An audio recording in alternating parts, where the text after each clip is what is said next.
আগস্ট-সেপ্টেম্বর মাসে বাংলাদেশে একটি বড় মানের বন্যার আশঙ্কা করা যাচ্ছে বলে জানিয়েছেন আবহাওয়া.কমের প্রধান আবহাওয়াবিদ মোস্তফা কামাল পলাশ।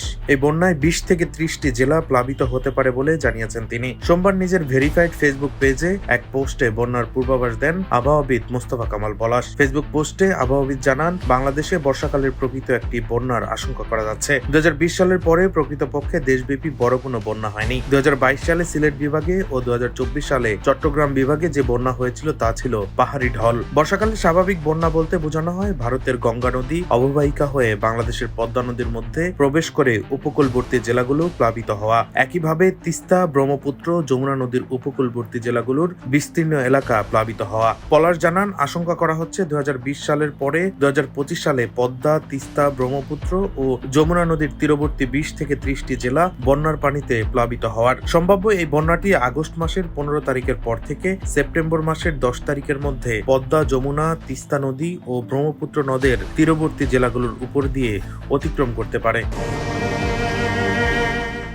পোস্টের শেষ দিকে বিশেষ দ্রষ্টব্যের অংশে দেশে বড় ধরনের বন্যার আশঙ্কার সাপেক্ষে তথ্য প্রমাণ সহ যুক্তি উপস্থাপন করে আবহাওয়া.কম ওয়েবসাইটে প্রকাশিত গবেষণাধর্মী একটি পোস্টের কথাও জানিয়েছেন তিনি।